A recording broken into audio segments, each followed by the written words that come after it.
ओम साईराम. दोघांचा सपोर्ट निघून गेला आणि एक नट रस्त्यावरतीच पडला कुठेतरी.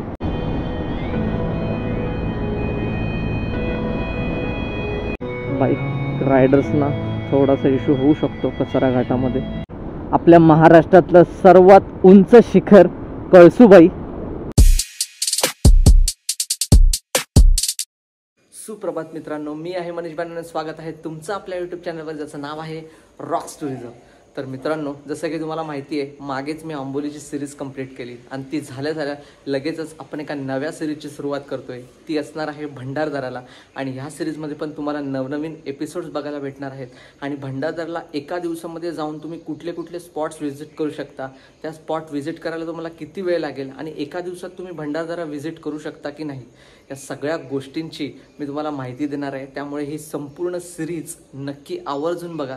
तर चला, आपला रॉकी पण रेडी आहे, मी पण रेडी आहे, सगळा गेटअप आपला झालेला आहे.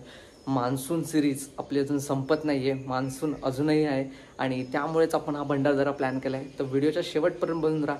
तर चला, राईडची सुरुवात करूया. तर चला मित्रांनो, सेटअप सगळा आपला रेडी आहे. ग्लोव्ज वगैरे घातले, आपल्या डिक्कीमध्ये आपली बॅग ठेवली आहे आणि होल्डर पण लावून ठेवला.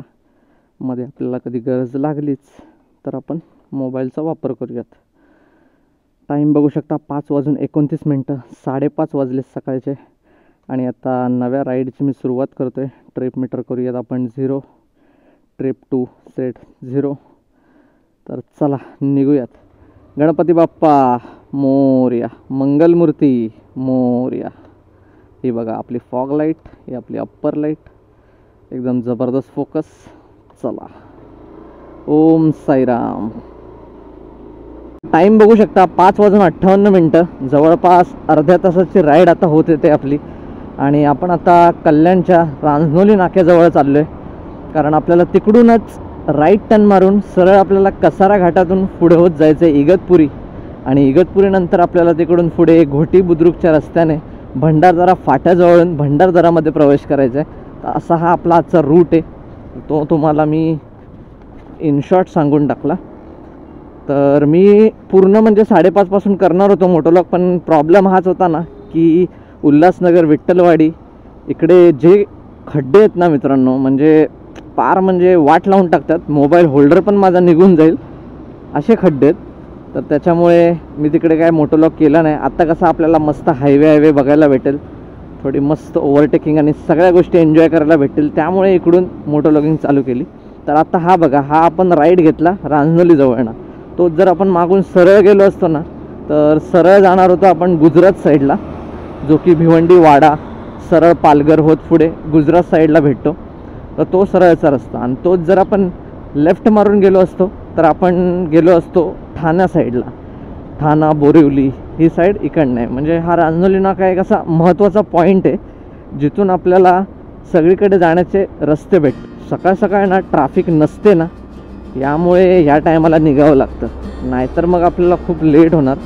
भंडारदराचं टोटल डिस्टन्स मी तुम्हाला सांगितलं नाही.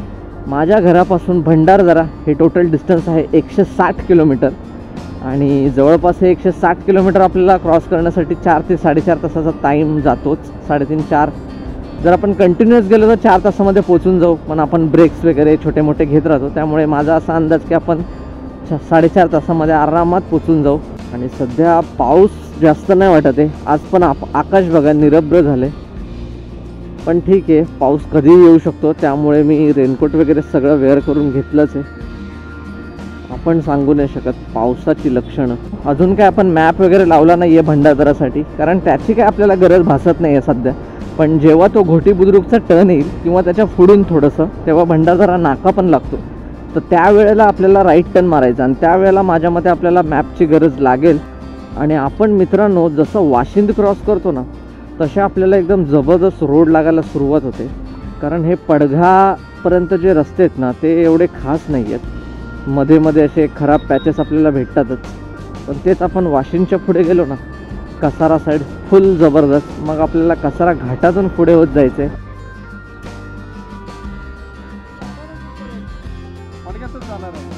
आम्ही सरळ जाणार आहे आता. ब्रिज ओलांडला का उतरतो. चालेल.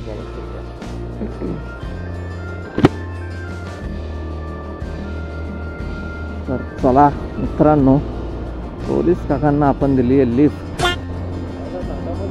धोका भरपूर, पुढे अजून भेटेल. हे बघा मित्रांनो, काय जबरदस्त धुकं पसरलंय. फुल मजा येते आता, कारण आत्ता आपण पुढे खरं कसारा घाटामधनं जेव्हा प्रवास करणार आहे त्यावेळेला जे धुकं भेटेल ना ते एकदम क्लास भेटणार आहे. हे लावून घेतो. पोलीस काका पण ना असे असतात ना, डायरेक्ट बसतात गाडीवरती. कसं आहे ना, एरोक्सचं कसं आहे, खाली ना एअर फिल्टर आहे आणि डायरेक्ट लोकांना कसा अंदाज नसतो गाडीचा, कारण ही गाडी कशी नवीनच आली आणि कोणाला म्हणजे असा जास्त अंदाज नाही, जास्त लोकांनी अजून घेतलेली नाही. त्यामुळे डायरेक्ट लोक बसतात, बाईकसारखे बसून जातात, कारण दिसतेच ही बाईक. त्यामुळे लोकांनाही कन्फ्युजन होतं आहे की ही ॲक्टिवा टाईप कुठली गाडी आहे की बाईक आहे. त्यामुळे डायरेक्ट बसतात आणि पाय ठेवून देतात. त्यांना पाय ठेवायला काय भेटलं नाही की डायरेक्ट एअर फिल्टरवरती पाय टाकतात. मग त्यामुळेच आपला असा कसा जीव असा तळमळतो ना, ज्याची गाडी आहे त्याचाच जीव असा तळमळेल. प्रत्येकाला माहिती आहे ही गोष्ट. टाईम बघू शकता, 7:15, 7:14. पण मोटो लॉगिंग ह्याकरता मध्ये बंद झालेली, कारण आपला जो इकडचा होल्डर होता ना त्याच्या ज्या आतमध्ये दोन प्लॅस्टिकचे हे असतात, असे नट्स टाईपच असतात दोन, तर त्या दोघांचा सपोर्ट निघून गेला आणि एक नट रस्त्यावरतीच पडला कुठेतरी. तर त्याच्यामुळे मग गाडी थांबवून 15-20 मिनटं माझी त्याच्यात गेली शोधण्यामध्ये. आणि फायनली तो भेटला. हायवेच्या मधोमध होता. बरं झालं त्याच्यावर ना कुठला ट्रक किंवा गाडी वगैरे नाही गेली, त्याच्यामुळे तो सेफ राहिला. आणि मग नंतर मग तो शोधून तो आणला आणि आत्ता पूर्ण होल्डर सकटच सगळं बॅगेत ठेवून दिलं पुन्हा, कारण नको बोललो, पुन्हा रिस्क नको, कारण गाडी तर आपली स्पीडमध्ये असेल आणि मध्येच खड्डे वगैरे आले ते निघून जातं. तर माझ्या मते हे काल व्यवस्थित लागलं नाही, त्याच्यामुळे हा प्रॉब्लेम झाला असं. तर आता जाऊ देत, कारण ह्याला कसं पकडने काढावं लागेल मला, दुसरं ऑप्शन नाही. आणि पकड वगैरे आज काय कॅरी नाही केली आहे मी, त्याच्यामुळे मग मी हे आता असंच ठेवतो आणि हे काय पडणार नाही याच्यामधून. तर असा हा छोटासा आपला प्रॉब्लेम झाला आणि त्या प्रॉब्लेममुळे आपली 15-20 मिनटं जवळपास वाया गेली आहेत.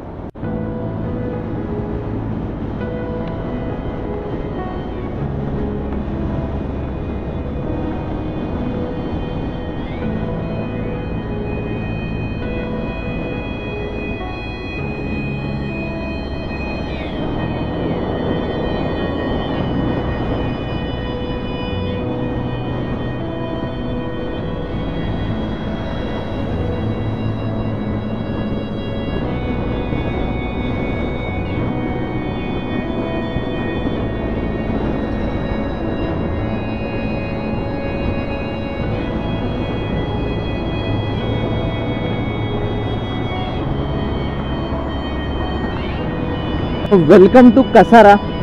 आणि आता थोड्याच वेळात कसारा घाटाला सुरुवात होईल. इकडून कसारा घाट चालू होत नाही, थोडासा पुढून अजून चालू होईल, पण आपण कसाऱ्यामध्ये येऊन पोचलोय.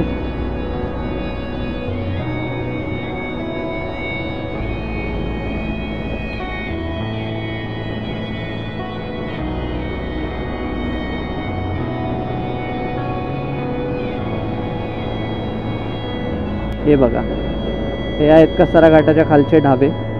इकडे तुम्ही चहा, नाश्ता, भजी, वडा, पॅटीस ह्या गोष्टी इथे जास्त भेटेल, मॅगी वगैरे. इथे तुम्ही थोडासा हलका नाश्ता करायचा असेल तर थांबू शकता आणि मग इथून घाटातनं सुरुवात होते कसारा घाटाची. And now Kasara Ghat begins. आत्ता तुम्ही घाटाचे मस्त मस्त टर्न्स आणि या सुंदर हिरवागार निसर्गाचा व्ह्यू एन्जॉय करा. बाईक रायडर्सना थोडासा इश्यू होऊ शकतो कसारा घाटामध्ये, कारण हे बघा असे मध्ये मध्ये रस्त्यात असे खड्डे आहेत. हे बघा इथे पण बघा खाली, हे आत्ता पडलेत माझ्या मते, कारण भरपूर वेळा मी घाटातनं राईड केली आहे पण असं कधी काय भेटलं नव्हतं मला. बट आता असं काय काय बघायला मिळतंय. Not good.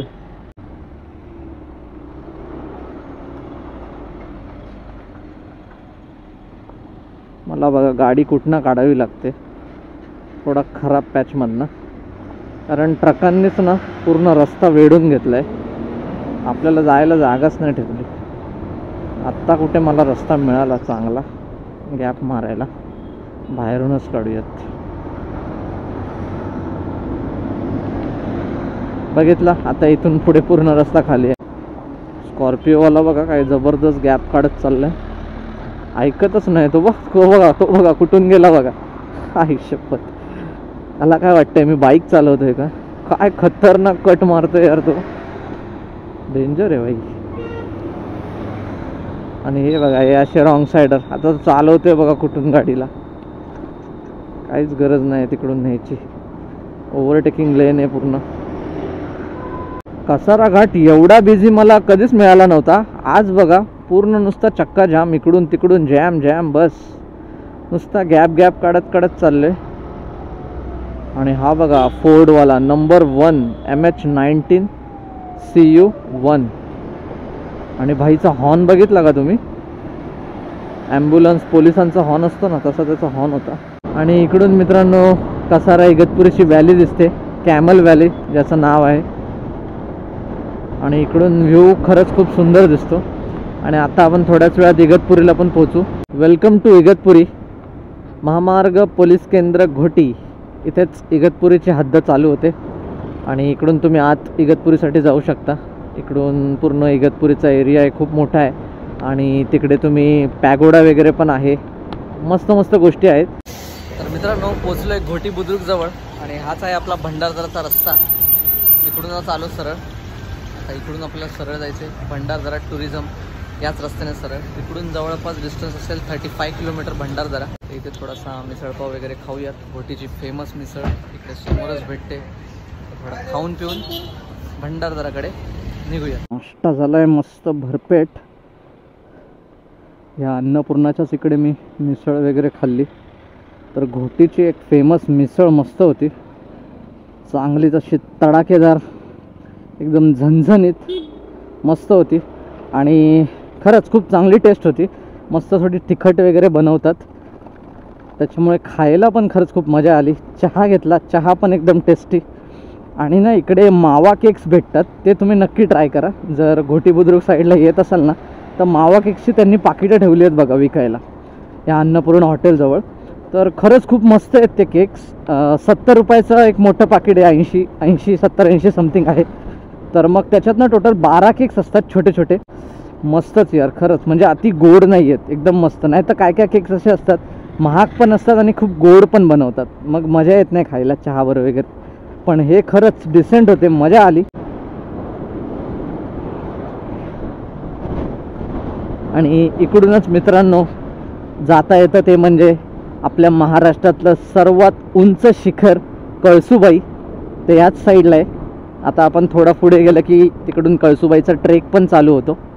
समोरचं दृश्य बघा काय सुंदर आहे.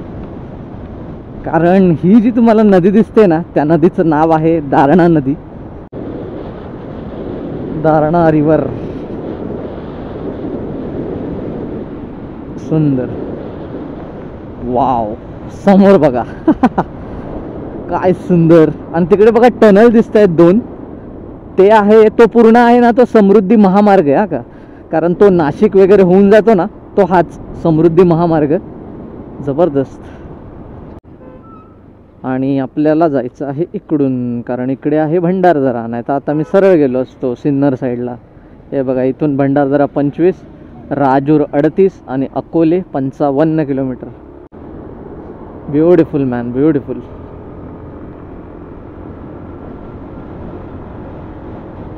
चलो भाई भंडारदरा. सुपर कूल रस्ते आहेत यार, सुपर कूल. आणि आता हळूहळू वॉटरफॉल दिसायला पण सुरुवात झाली आहे. तरी आज असा पाऊस नाही आहे ना, नाहीतर असा पूर्ण वॉटरफॉलची आपल्याला रांग बघायला भेटली असती.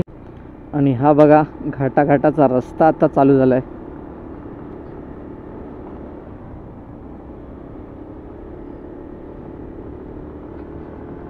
भंडारदरा इथून फक्त आणि फक्त 20 किलोमीटरच्या अंतरावर.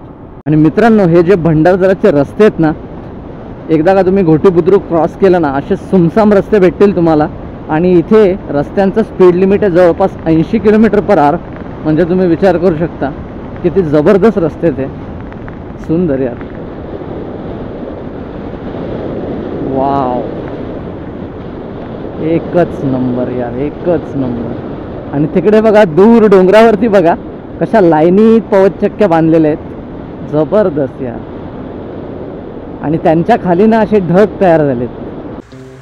आणि इकडे मित्रांनो मला एक प्रॉब्लेम फेस करावा लागला, तो म्हणजे माझ्या माईकचा. माईकमध्ये माझा आवाज रेकॉर्डच होत नव्हता आणि माझ्याऐवजी संपूर्ण वाऱ्याचा आवाजच यामध्ये रेकॉर्ड झाला आणि त्यामुळे हा मला व्हॉइस ओव्हर करावा लागला. पण खरंच मित्रांनो भंडारदरा हे एक नंबरचं ठिकाण आहे, खरंच खूप सुंदर आहे. आणि भंडारदरामध्ये छोट्या छोट्या गावांमध्ये प्रवास करण्यासाठी या ट्रॅकचा वापर केला जातो आणि गावकरी याचा चांगलाच वापर करतात. आणि मित्रांनो फक्त एकच सांगेन, भंडारदरा हे खरंच खूप सुंदर ठिकाण आहे. आयुष्यात प्रत्येकाने एकदा तरी नक्कीच व्हिजिट करायला हवं. आता अशाच या पुढच्या एपिसोड्समध्ये मी भंडारदरामधली प्रसिद्ध अशी नवनवीन ठिकाणं तुमच्यासमोर घेऊन येणार आहेत. त्यामुळे चॅनलला अजून सबस्क्राईब नसेल केलं तर सबस्क्राईब नक्की करा. तर भेटूया अशाच एका पुढच्या व्हिडिओमध्ये. तोपर्यंत मस्त राहा आणि जबरदस्त राईड करा.